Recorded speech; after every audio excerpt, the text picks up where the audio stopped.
हमारा next chapter है vectors. What are vectors? आपने फिजिक्स में पढ़ा होगा वेक्टर्स और स्केलर्स। तो हमारे वेक्टर्स है यहाँ पे लगभग वैसे ही जो आपने फिजिक्स में पढ़ा है, ठीक है, बट स्टिल हम अपना पूरे तरीके से बता रहे हैं, उस पर रिलाय नहीं करेंगे आपने क्या पढ़ा है क्या नहीं पढ़ा है। सो यहाँ पर दो टाइप की क्वांटिटीज होती हैं, quantities which have magnitude only and quantities which have magnitude as well as direction. So those quantities which have only magnitude are known as scalar quantities. Scalar quantities. Quantities having magnitude only. While vector quantities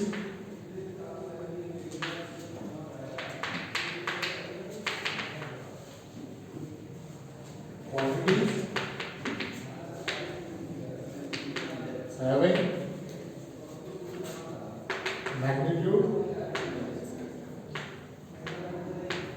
as well as direction. These quantities are known as vector quantities. For example, speed and velocity.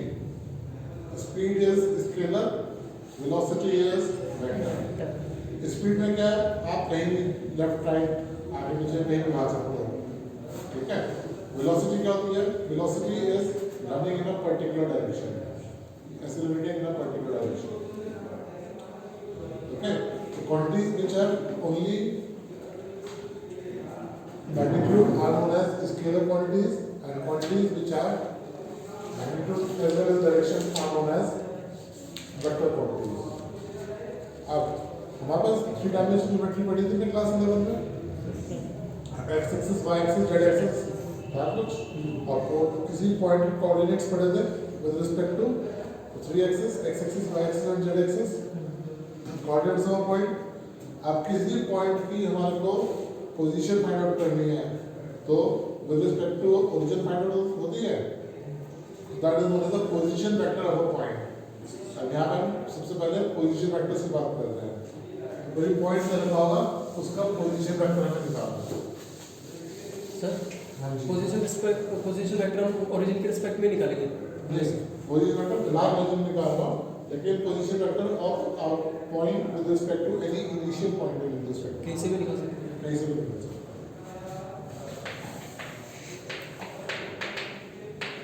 Position vector. अब मैं ना यहाँ पे आपको बहुत सारी terms define करने वाला हूँ, ठीक है, in respect of the sequence. कुछ आगे कीजिए, कुछ पीछे भी कीजिए, सारी चीजें यहाँ पे डिफाइन कर रहा हूँ। काफी चीजें इंटर रिलेटेड होती है सारी आपस में, ठीक।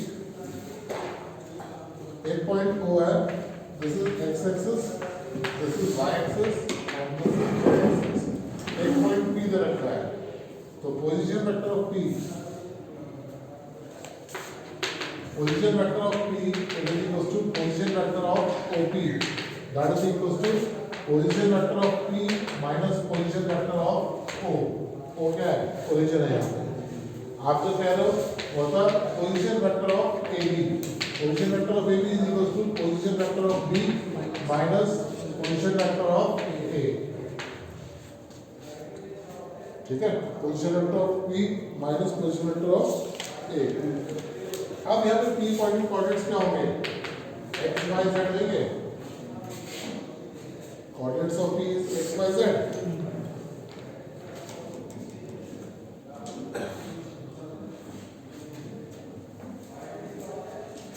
सो position vector of P is equals to xi plus yj plus zk। I, j और k पे मैं कैप्स बना रहा हूँ, P और Q पे मैं वो बना रहा हूँ, position vector of P, A, B, AB, arrows बना रहा हूँ। Vectors are represented by arrow signs. कोई भी वेक्टर आपको रिप्रेजेंट करना है with a arrow sign on its top. ये मैंने कैप्स बनाई हैं I, J और K पे caps. These are known as unit vectors. अब यूनिट वेक्टर्स क्या होते हैं? सब चीज़ एक एक करके आती है। मैंने कहा ना आपको जो चीज़ें बता रहा हूँ सब आपस में टर्म्स रिलेटेड है और आगे पीछे मैं आपको एक्सप्लेन कर रहा हूँ। चलो तो position vector of P is equal to xi plus yj plus zk। अगर मुझे मैग्नीट्यूड निकालना है तो P is equal to square root of x square plus y square plus z square. Unit vector की देखिए क्या होता है? Unit vector is equals to unit vector of A is equals to vector A upon magnitude of the vector A represented by A cap. अब जो I cap, J cap और K cap है, I cap is a unit vector in the direction of x axis, J cap is the unit vector in the direction of y axis and K cap is the unit vector in the direction of z axis. x, y और z axis के respect में जितने directions में unit vectors हैं वो i, j और k से represent किए गए हैं हमारे पास। ठीक है, अब इस पॉइंट P में यहाँ पर पॉइंट है वो सपोज पॉइंट ओरिजिन है, स्टार्टिंग पॉइंट हमारे रूम का x axis, y axis, z axis. तो मैं x एक्सिस का तो यहाँ पर कोई पॉइंट P है तो उसने x का कंपोनेंट भी लिया हुआ है, y का कंपोनेंट भी लिया हुआ है, z का कंपोनेंट भी लिया हुआ है, तब वो यहाँ पहुँचा ना। ठीक, अब x का कंपोनेंट लिया है, सपोज 3 यूनिट्स लिया। अब मुझे कैसे पता लगेगा 3 यूनिट्स x का कंपोनेंट है? उसके 3 कंपोनेंट में मैंने i मल्टीप्लाई कर दिया, मतलब उसको डायरेक्शन दे दी। हाँ भाई x एक्सिस में 3 हुआ, y में 4 हुआ, z में 5 हुआ। तो वो कंपोनेंट्स को डिफाइन कर रहे हैं i j के। i शो कर रहा है x कंपोनेंट को, j कर रहा है y कंपोनेंट को, k कर रहा है z कंपोनेंट को। यहाँ तो मैंने x y z लिखा है, क्या हमेशा x y z लिखूंगा? कोई भी वेक्टर a दे रखा होगा मैंने तो any vector a is equals to 2y plus 3j plus 4k। What is it now? How to identify कि x का कोऑर्डिनेट कौन सा है? i के साथ है वो x का कंपोनेंट है, j के साथ है वो y का कंपोनेंट है, k के साथ है वो z का कंपोनेंट है। ठीक है, तो डायरेक्शन शो करनी जरूरी होती है हमारे को। अब मैग्नीट्यूड ऑफ a निकालता हूँ तो वो कितना आएगा? 2 का स्क्वायर प्लस 3 का स्क्वायर प्लस 4 का स्क्वायर कितना आया? 4 प्लस 9 प्लस 16 दैट इज 229। और अगर मुझे यूनिट वेक्टर ऑफ ए निकालना है that is vector A upon magnitude of A. Vector of A 2i plus 3j plus 4k upon 229। i पे j पे कैप्चर होती है। नॉर्मल सी बात, एक चीज मेरे साथ होता है देखकर, जब मैं क्वेश्चन कर रहा हूँ मुझे पता है कौन सी वेक्टर क्वांटिटी है, कौन सी स्केलर क्वांटिटी होती है, लेकिन जब मैं क्वेश्चन करता हूँ जैसे भी i, j और k पे कैप लगाना भूल जाता हूँ। तो मेरे साथ ये होता है कि मैं कैप्स लगाना या फिर एरोज लगाना वो भूल जाता हूँ। तो इसलिए मैं आपको पहले से बता रहा हूँ what I used to do is मैं अपना क्वेश्चन कंप्लीट करता हूँ, लगाता चलता हूँ, लेकिन उसके बाद में जब रिव्यू करता हूँ पूरे क्वेश्चन को, कहीं पे कैप या एरो लगाना छूट जाता है तो उसको लास्ट में कंप्लीट कर देते हैं। तो फाइनली रिजल्ट तो एग्जामिनर के पास कॉपी जाएगी, कॉपी में हमारा सारा कंप्लीट दिखेगा उसको, तो कोई प्रॉब्लम नहीं होगी। तो इसलिए क्वेश्चन करने के बाद रिव्यू कर लेना चाहिए। अब जैसे मैंने यूनिट वेक्टर निकाल दिया तो ये क्या है? यूनिट वेक्टर को मैं एक चीज और कह सकता हूँ, what is the unit vector? Vector of magnitude 1 is known as a unit vector. Unit vector of magnitude 1 is a unit vector। अगर आप इस वेक्टर का मैग्नीट्यूड निकालोगे तो बनाएगा आएगा 2/√29 का स्क्वायर प्लस 3/√29 का स्क्वायर प्लस 4/√29 का स्क्वायर। क्यों? मैग्नीट्यूड का डिफाइन किया है x का plus y square plus z square. x क्या है? का कोएफिशिएंट, y क्या है? j का कोएफिशिएंट, z क्या है? k का कोएफिशिएंट। जिन्होंने को स्क्वायर मल्टीप्लाई करो और √29 का स्क्वायर कट के बना जाएगा। ठीक, अब किसी भी चीज में अगर मैं भर मल्टीप्लाई करता हूँ कोई प्रॉब्लम तो नहीं होती ना, वही चीज आ जाएगी। तो एक में अगर मैंने 2 into unit vector of y multiply किया और मैं 2 इंटू एक्स कर रहा था, x तो पता ही नहीं कितना है, तो इसलिए हम उसको अननोन क्वांटिटी मल्टीप्लाई नहीं कर रहे, उसको हमने i मल्टीप्लाई किया है, यानी कि मैग्नीट्यूड 1 का एक वेक्टर मल्टीप्लाई कर दिया उसमें, तो उससे क्लियर हो गया कि वो x डायरेक्शन का है, सेम वे वो y डायरेक्शन का, सेम वे वो z डायरेक्शन का। Clear? Unit vector के बाद समझ में क्या हुई?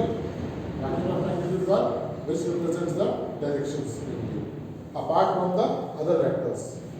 I, J के particularly हमारे पास directions को define कर रहे हैं, x axis, y axis और z axis directions. Clear? Now we come to another thing. This is also linked to these all things. अब कोई वेक्टर OP था.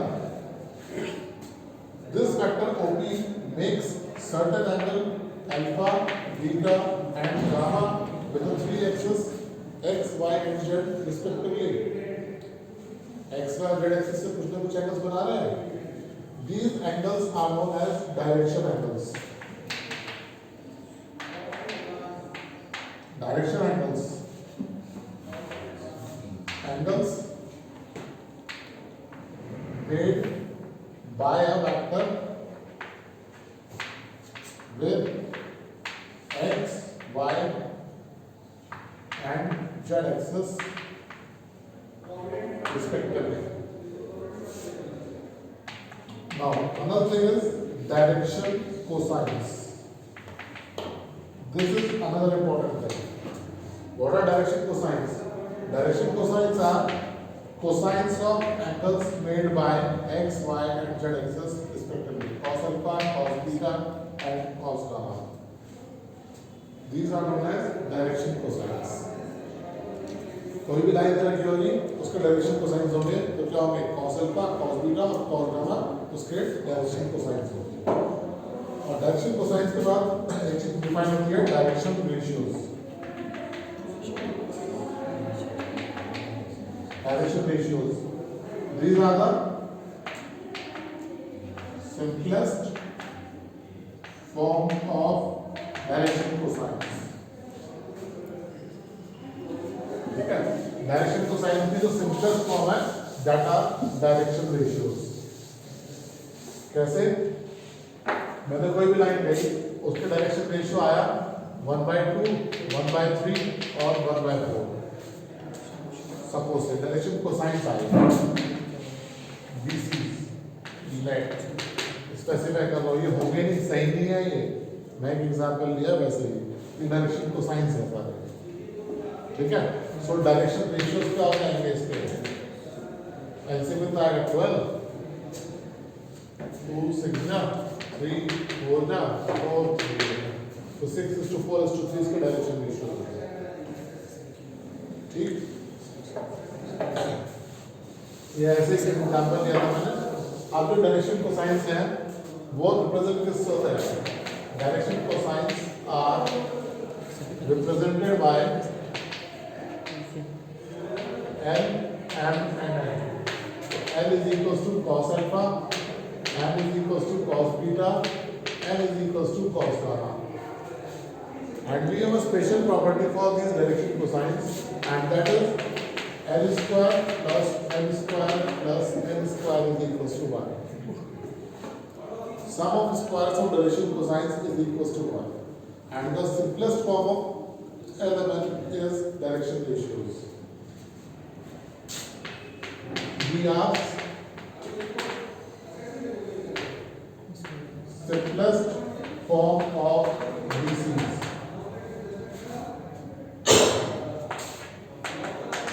DRs are represented by A, B and C respectively. A, B, C से represent होते हैं DRs. ठीक. How to find DCs with DRs? पहले how to find DRs? How to find DRs? A is equals to x2 minus x1, B is equals to y2 minus y1, and C is equals to z2 minus z1. These are the direction ratios of any line. किसी भी line के direction ratios हैं जहाँ पे x1 y1 z1 और x2 y2 z2 किसी भी line के दो कोऑर्डिनेट होते हैं x1 y1 z1 and p x2 y2 and z2. The difference between the corresponding x, y and z coordinates represents the direction ratios of a line. अब direction ratios आपको मालूम है और डायरेक्शन कोसाइंस निकालना है. This is from dr. A upon under root a square plus b square plus c square. B upon root a square plus b square plus c square and c upon under root a square plus b square plus c square. These are the direction cosines. आपके पास कोई question में direction ratio दे रखे होंगे, direction cosine निकालना है, आप उसके magnitudes के स्क्वायर में सम कर लेंगे, इसको हर एक में डिवाइड कर दोगे, डायरेक्शन कोसाइन आ जाएंगे. डायरेक्शन कोसाइन दे रखे हैं, डायरेक्शन रेशियो निकालना है, आप उसको रेशियो को सिंपलेस्ट फॉर्म में चेंज करोगे, डायरेक्शन रेशियो आ जाएगा. ठीक, बराबर. जब भी कोई क्वेश्चन आपको दिया होता है उसमें आपको मेंशन होगा तो वेल एंड फाइन, लेकिन अगर मेंशन नहीं है और डायरेक्शन रेशियोज या डायरेक्शन कोसाइन दे रखे हैं तो उसके अकॉर्डिंगली आप काम कर सकते हो.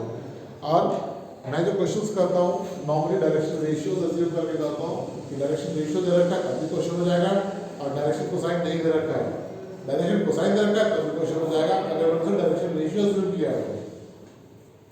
सपोज डायरेक्शन कोसाइन दिए हुए, मैं डायरेक्शन रेशियो अज्यूम कर लिया उसको, तो डायरेक्शन कोसाइन में चेंज करने के लिए मुझे रूट 1 से डिवाइड करना पड़ेगा, तो प्रॉब्लम नहीं आएगी. ठीक है ना. तो डायरेक्शन रेशियो कंसीडर करके आप क्वेश्चन को सिंप्लीफाई कर सकते हैं, आपके आंसर्स प्रॉपर आ जाएंगे, कोई प्रॉब्लम नहीं आएगी. ठीक, in case it is required we can convert it at the end for direction cosines. Clear है बात. आज हमने क्या देखा मेन चीज अभी तक. सबसे पहले वेक्टर क्या होता है, पोजीशन वेक्टर क्या होता है, position vector of B minus position vector of A, direction angles, direction ratios, direction cosines. अब जो अगली बात मैं कहने जा रहा हूँ वो है कि मैंने यहाँ पे ओपी वेक्टर लिखा था. OP vector is equal to xi plus yj plus zk. These three things x, y and z they also represents the direction ratios only for a given vector. कैसे? मैंने कहा position vector of AB is equal to position vector of B minus position vector of A. Position vector of B कितना होगा? x2i x1 x1i plus y1j plus z1k minus position vector of A कितना होगा? x2i plus y2j plus z2k. x2 x2 y2 z2 और x1 y1 और z1. ठीक, कितना आएगा? x2 minus x1 into i plus y2 minus y1 into j और plus z2 minus z1 into k. That is position vector of AB. That is the vector AB also. You can say it like that. तो जो i j के components थे, components of i j के, ये क्या है? ये direction ratios हैं.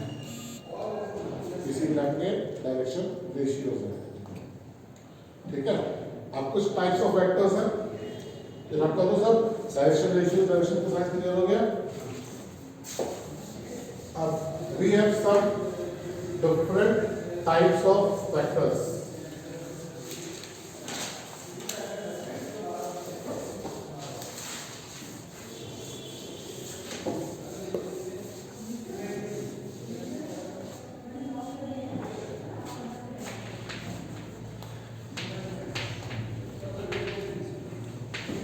Types of vectors. सबसे पहला होता है जीरो वेक्टर. इसे नल वेक्टर भी बोलते हैं. जीरो वेक्टर और null vector. Vector whose magnitude is zero is known as a zero vector. इसका मैग्नीट्यूड जीरो हो जाएगा. यूनिट वेक्टर बताया था मैंने अभी. Vector of magnitude 1 is known as a unit vector. अब एक है दो को इनिशियल वेक्टर्स. को initial vectors two or more vectors having same starting point.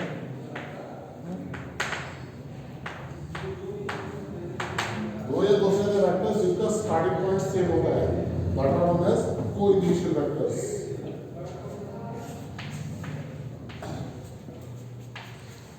Collinear vectors, collinear vectors में सेम डायरेक्शन होनी चाहिए, ठीक है। कोलिनियर वेक्टर्स सेम डायरेक्शन और अपोजिट डायरेक्शन, ठीक है, but they are parallel. Parallel vectors है कोलिनियर वेक्टर्स कहलाते हैं। Two vectors are parallel if they are collinear. अब कोलिनियर के लिए पैरेलल वेक्टर्स का उसमें डायरेक्शन सेम भी होगी तभी कोलिनियर हो जाएंगे, अपोजिट होगी तभी वो कोलिनियर हो जाएंगे, ठीक है। Equal vectors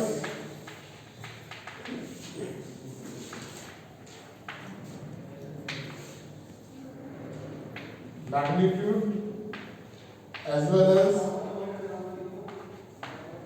direction, same magnitude as well as direction। दो वेक्टर जिनका मैग्नीट्यूड भी सेम हो और डायरेक्शन भी सेम हो वो ही इक्वल वेक्टर्स कहलाते हैं। Negative of a vector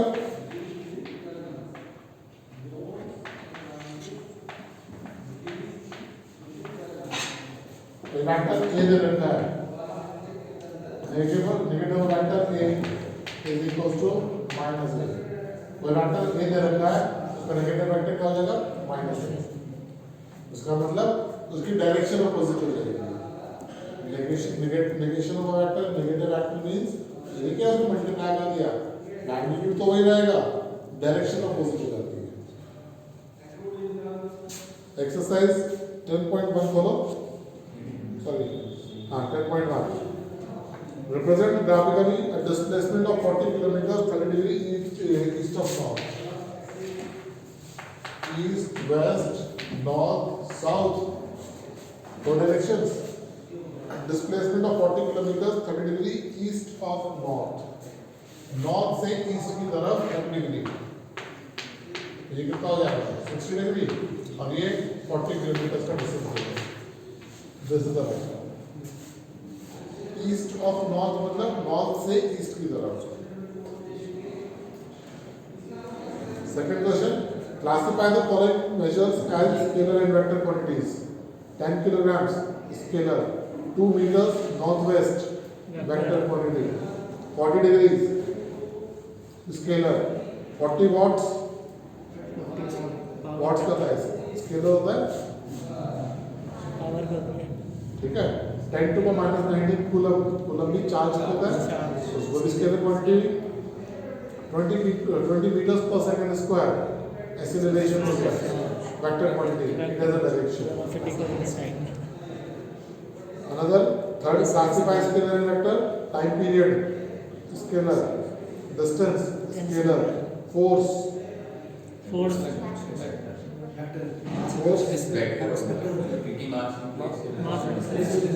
vector quantity, velocity vector, work done scalar.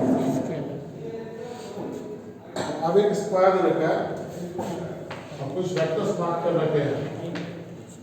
Question number 4 vectors mark कर रखे हैं A B C। This is vector A, this is vector B, this is vector C and this is vector D. Out of these vectors, which are co-initial vectors? Co-initial means same starting point, A and D. Equal vectors, B and D. Equal के लिए क्या था? Magnitude as well as direction दोनों same होनी चाहिए। तो B और D, these are equal vectors. Collinear but not equal, A and C. Collinear है, equal नहीं। Question number 5. A and minus A are collinear vectors. Yes. Opposite direction is the opposite way. नहीं क्या तो parallel? It's true. Second, two collinear vectors are always equal in magnitude. False. Magnitude कुछ भी हो सकता है, ये direction की बात है। Either same direction or opposite direction, but not equal. Two vectors having same magnitude are collinear. ना, एक मैंने वेक्टर लिख दिया 2i plus 3j, और एक लिख दिया 3i प्लस 2j, क्या लिख दिया 2i minus 3j। Magnitude same आ जाएंगे बट डायरेक्शन सब अलग अलग है sir. Two vectors, two collinear vectors having same magnitude are equal, false. Collinear में अपोजिट डायरेक्शन तो होती है ना, मैग्नीट्यूड सेम हो गया, डायरेक्शन अपोजिट हो गई, तो आधे इक्वल, नो, फॉल्स। क्लियर है इतनी बात?